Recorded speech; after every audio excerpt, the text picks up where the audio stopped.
4장 1절로부터 5장 13절까지는 속죄제에 관한 이야기가 기록이 되어져 있습니다. 짧지 않은 구절이기 때문에 이 구절들을 좀 구조적으로 분석을 해보면 1절과 2절, 그러니까 4장 1절과 2절은 서론에 해당하는 부분이고요. 그리고 3절로부터 21절은 좀 비중이 큰 속죄제라고 구분을 하고 22절부터 35절은 비중이 작은 속죄제라고 좀 구별합니다. 그러나 이렇게 보는 것보다 저는 네 가지의 경우로 좀 나누어서 보면 좋을 것 같은데요.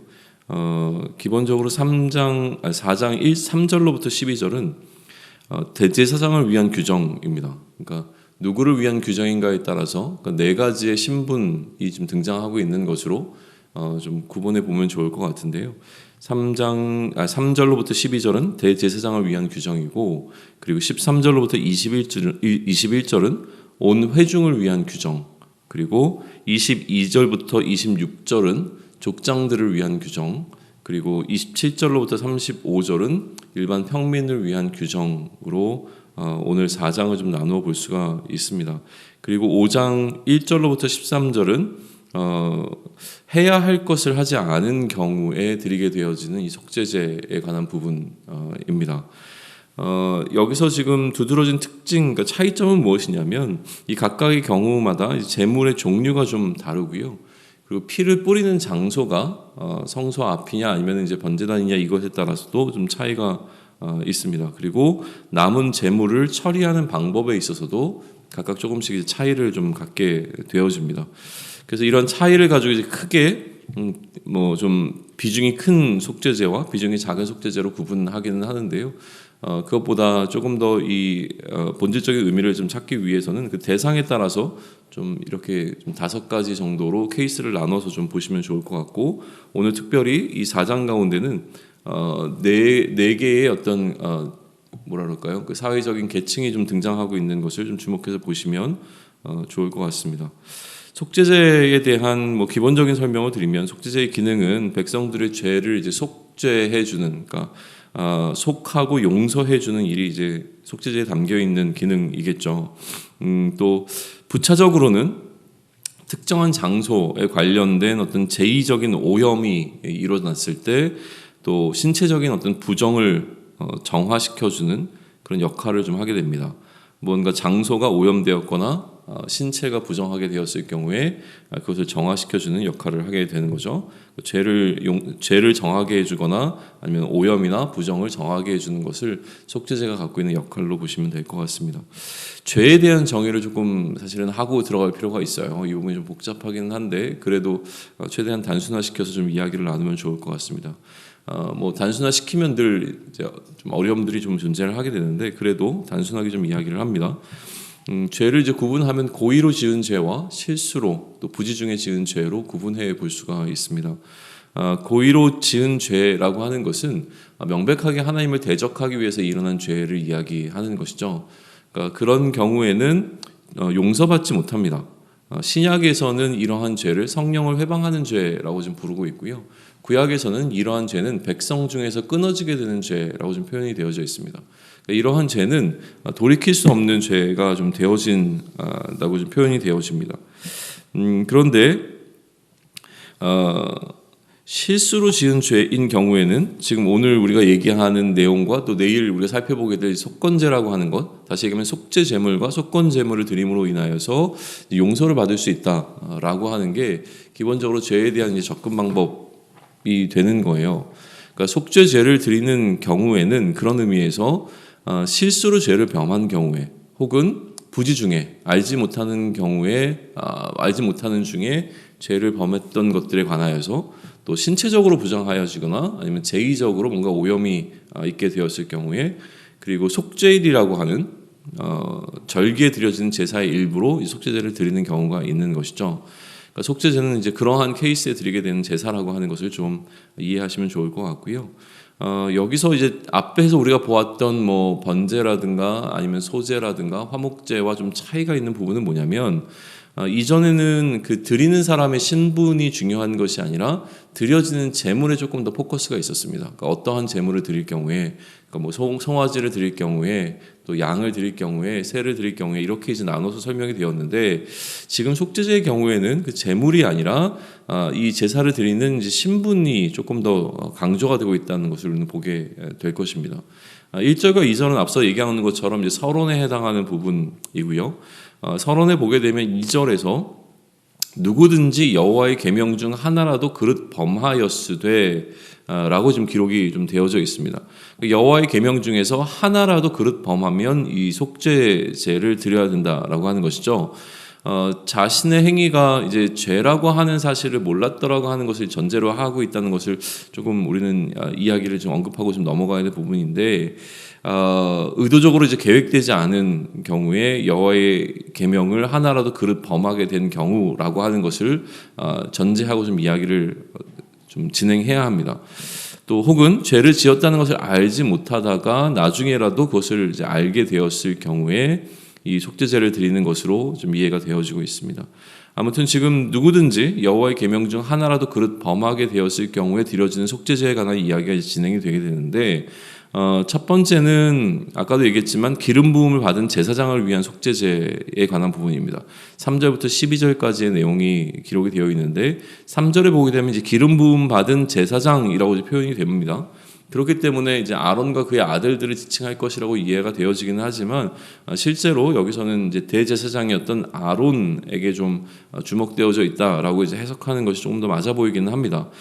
어쨌든 충만한 기름 부음을 받음으로 성결함을 입었던, 다시 얘기하면 백성을 대표하는 자에게 요구되어진 어떤 성결을 갖고 있었던 제사장이 범죄하게 되어지면 자신뿐만이 아니라 그가 대표하고 있는 온 백성들에게 그 죄가, 그 허물이 영향을 미치게 된다라고 하는 것이죠.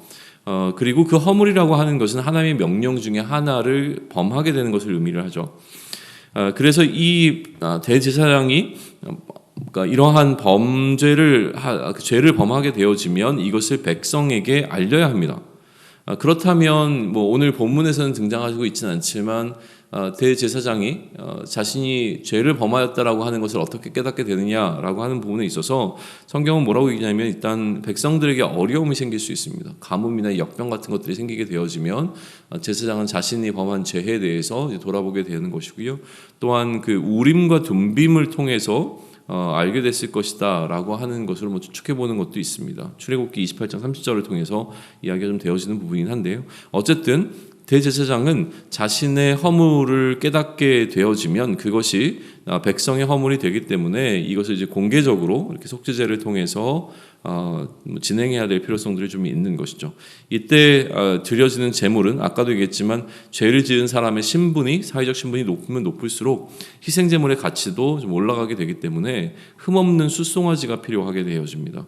그리고 이 숫송아지는 직접 제사자가 안수하고 자신의 죄를 고백하고 또 잡게 되어지죠. 이게 어떤 회개의 과정과 동일시 되어집니다.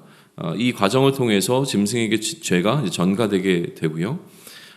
그리고 그 기름 부음 받은 제사장은 숫송아지의 피를 가지고 번제단에 뿌리는 것이 아니라 회막으로 가지고 들어갑니다. 이게 이제 이 중요한 포인트가 되는 거예요.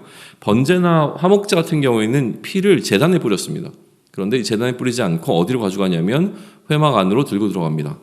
그리고 성소와 지성소 휘장과 향단에 뿌려야 했던 것이죠. 그 이야기가 이제 3단계의 피 의식을 통해서 이제 등장하게 되어지는데, 성소에 뿌리는 이유가 무엇인가라고 하는 해석 부분에 있어서 이 범죄함으로, 죄를 범함으로 인하여서 하나님과의 언약이 좀 파기가 되었기 때문에 하나님 앞에 이제 오점을 남겼다라고 보는 겁니다. 그렇기 때문에 하나님의 임재에 가장 가까운 곳으로 가서 하나님의 임재에 근접한 곳에서 피를 뿌림으로 속죄와 용서를 이제 구하게 되는 것으로 이 행위를 보게 되는 것이죠. 것이죠.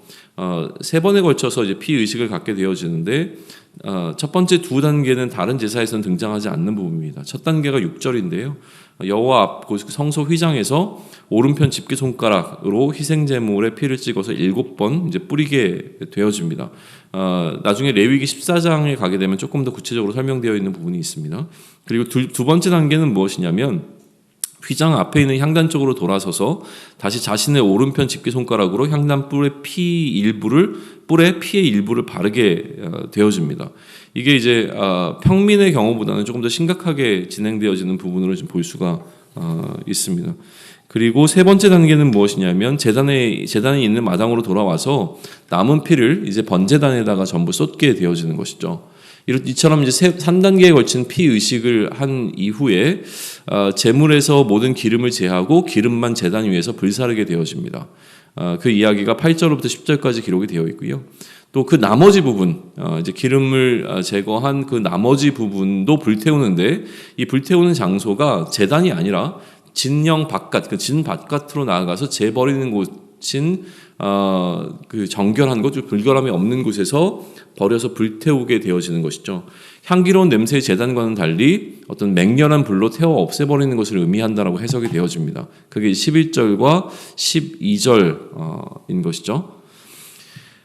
그리고 이제 두 번째 기록되어져 있는 이 속죄제는 온 회중이 드려야 하는 속죄제입니다. 그러니까 죄를 인지하게 되어지는 경우를 이야기하는데 13절로부터 13절을 한번 보시면 만일 이스라엘 온 회중이 여호와의 계명 중 하나라도 부지 중에 범하여, 여기서는 이제 명확하게 표현이 되죠. 그러니까 부지 중에 이제 범한 죄를 가지고 범하여 허물이 있으나 스스로 깨닫지 못하다가 그 범한 죄를 깨달으면 이제 회중도 마찬가지로 굉장히 중요하게 여겨지죠. 숫송아지를 하나님께 드리는 것으로 이제 설명이 되어집니다. 또 그 회중들의 대표인 장로들이 나아가서 두 손을 얻는 안수를 하게 되고요. 또 공동체를 위한 속죄제가 시작이 되어집니다. 짐승을 잡는 일도 장로들이 하게 되고요. 대제사장의 속죄제와 유사하게 진행되어집니다. 16절로부터 19절까지의 내용입니다.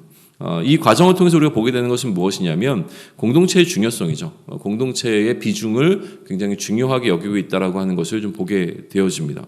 그리고 20절에서 이 속죄의 개념이 정의가 되어지고 있는데요. 20절 보시면 송아지를 속죄제의 숫송아지에게 한 것 같이 할지며 제사장이 그것으로 회중을 위하여 속죄한즉 그들이 사함을 받으리라. 결국 이 속죄제의 목적은 그들이 사함을 받는 것에 있는 것이죠. 사함을 받으리라라고 하는 기록이 등장을 하고 있고요.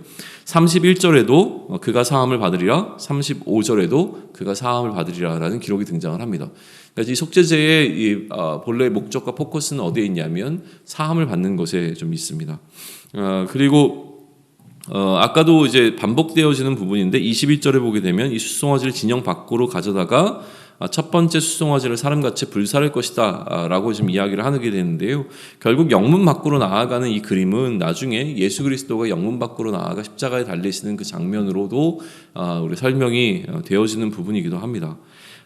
이렇게 이제 두 번째 속죄제까지 살펴봤고요. 세 번째 속죄제는 족장의 경우입니다. 22절부터 26절까지인데 만일 족장이 그 하나님 여호와의 계명 중 하나라도 부지 중에 범하여 허물이 있었는데 그가 범한 죄를 누가 그에게 깨우쳐 주면 이라고 하는 이 케이스가 좀 설명이 되죠. 부지 중에 범한 죄, 특별히 누가? 족장이요. 그런데 여기서 이제 차이가 있는 것은 무엇이냐면 피뿌림의 장소입니다. 피뿌림의 장소가 아까 굉장히 중요하게 여겨지는 두 가지의 경우에 있어서 제사장과 온 회중의 경우에 있어서는 회막 안으로 갖고 들어가 성소 앞에 뿌렸다고 한다면 지금 이 족장의 경우에는 번제단에 찍어 바르게 되어지는 것을 보게 되고요. 또 번제단에 이렇게 붓게 되는 것을 좀 보게 되어지죠. 네 번째 케이스는 이제 평민입니다. 27절 보게 되면 만일 평민의 한 사람이 여호와의 계명 중 하나라도 부지 중에 범하여 허물이 있었는데라고 설명이 좀 되어주죠. 제물의 종류에 이제 차이가 좀 등장을 하게 되어집니다. 아까 족장의 경우에는 이 제물이 숫염소였습니다.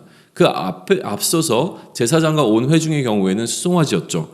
이게 염소로 바뀌었다가 그리고 평민의 경우에는 어떻게 바뀌냐면 암염소에서 그리고 또 하나 32절에 보게 되면 어린 양이라고 하는 두 가지 제물 종류가 지금 등장을 하고 있어요.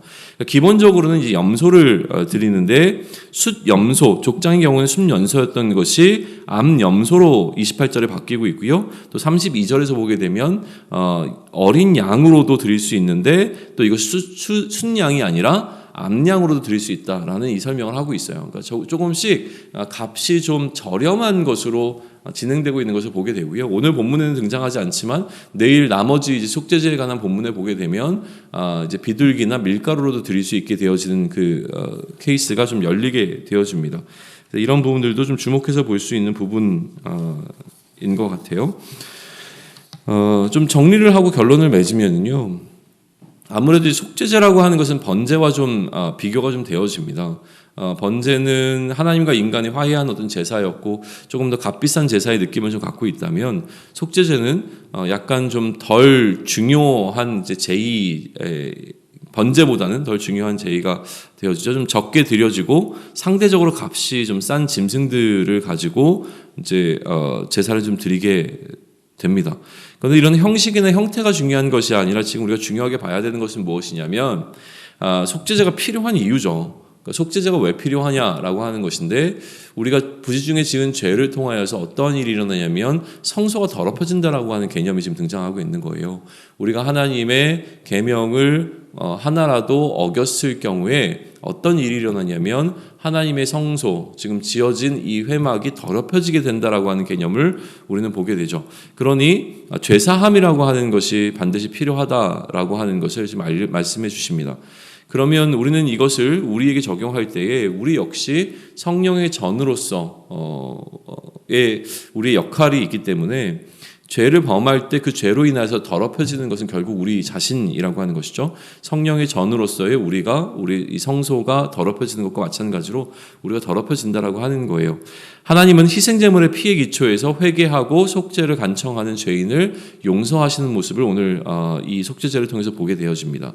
뭐 제식 자체가 중요한 것이 아니라 제식 자체의 용서함이 있는 것이 아니라 그처럼 하나님 앞에 죄를 깨닫고 회개하는 마음과 또 이것을 용서해 주실 것이라고 하는 믿음 가운데 드려지는 제사를 하나님께서 받으셨다고 한다면 누구든지 주의 이름으로 자신의 죄과를 인정하고 고백하게 되면 주는 미쁘시고 의로우사 우리 죄를 사하시며 모든 불의에서 우리를 깨끗게 하실 것이라고 하는 것이 오늘을 살아가는 우리들에게 동일하게 적용되는 부분이라고 하는 겁니다. 그러니 우리가 의지할 것은 예수 그리스도가 되어지는 것이죠. 앞서 얘기한 것처럼 공동체가 굉장히 중요하게 여겨지고 있다면 우리는 단순히 우리 자신의 죄를 고백하는 것으로 멈추는 것이 아니라 우리가 생각하는 공동체가 또 특별히 이 시대를 살아가는 기독교인이라고 하는 그리스도인 공동체가 하나님을 향하여 어떠한 모습을 가져야 될 것인가, 우리가 부지중에 짓고 있는 이 죄들에 관하여서 이 죄를 깨닫게 되었을 때 하나님 앞에 어떻게 나아갈 것인가, 또 예수 그리스도의 긍휼을 구하는 그런 시간들이 우리에게 좀 주어지면 좋겠다는 생각이 듭니다.